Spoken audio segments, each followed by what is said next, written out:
पुढची बातमी आहे बुलढाण्यातून भेंडवळ घटमांडणीच्या भाकिताची। यंदा पाऊस सर्वसाधारण राहणार असल्याचं भाकीत भेंडवळ घटमांडणीत करण्यात आले। यंदा कापूस आणि तांदळाचं उत्पादन भरपूर होईल तर पिकांवर रोगराईचं संकट असेल, त्यानुसार शेती पिकं सर्वसाधारण राहण्याचा अंदाज वर्तवला। मात्र अवकाळी पावसाचं प्रमाण वाढण्याची शक्यता असल्यानं शेतकऱ्यांना सतर्क राहण्याचा इशाराही दिला। अशा सोबतच राजकीय पातळीवर सध्याचं नेतृत्व कायम राहील, परंतु तणावपूर्ण परिस्थिती राहण्याची शक्यताही व्यक्त केली।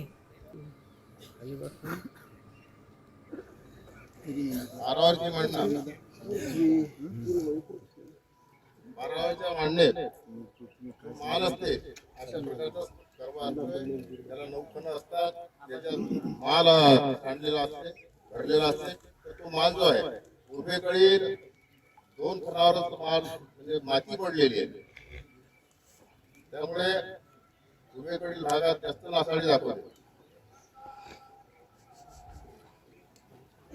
आणि माल थोडा तांबडा पडलेला आहे अर्धा, आणि अर्धा जो आहे सर्व तो पांढरा आहे, त्याच्यात वारोळ पण आहे। त्याला वडा वडा आहे पण बाहेर आहे, भजा आहे याच्यात, ते असे चव त्याच्यात महत्वाचं असते करंजी।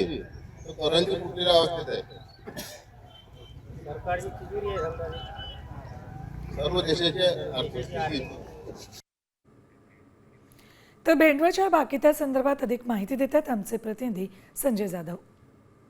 बुलढाणा जिल्ह्यातील भेंडवळ येथील 370 वर्षापासून एक भाकीत केले जाते आणि त्या भाकिताच्या आधारावरती शेतकरी आपल्या शेताची पिकाची पेरणी व पाणी कसं राहील असं यावरती अंदाज वर्तवण्यात येतो। त्यामुळे आज ही संपन्न झालेली भेंडवळची मांडणी आज आपण इथं पाहू शकतो की इथं पूर्ण विदर्भातून आणि महाराष्ट्रातून शेतकरी आले, त्यांनी इथलं भाकीत हे इथे वर्तवण्यात आलेलं आहे। यावर्षी शेतातले पिकाचं जे अंदाज वर्तवण्यात आलेला आहे तो सध्या नासाडी म्हणून गेलेला आहे। बरेच पिकं यामध्ये टोकराई राहणार आहे। देशाच्या संदर्भामध्ये सुद्धा तसेच भाकीत वर्तवण्यात आलेले देशाचा राजा कायम आहे, मात्र तणावात राहणार आहे। देशाची आर्थिक स्थिती सुद्धा ढासळलेली राहील। सैन्य जे आहे आपलं सीमा संरक्षण खातं सुद्धा हे कमकुवत असल्याचं यावेळी स्पष्ट झालेलं, त्यामुळे या भाकितावरती आता शेतकऱ्यांच्या आणि देशाचं व सर्व राजकीय आणि आर्थिक स्थिती इथे वर्तवण्यात आलेली हे भाकीत यापुढे असंच राहणार असे वर्तवण्यात आलेलं आहे। कॅमेरामन सुनील बोरसे, संजय जाधव, साम टीव्ही, भेंडवळ, बुलढाणा।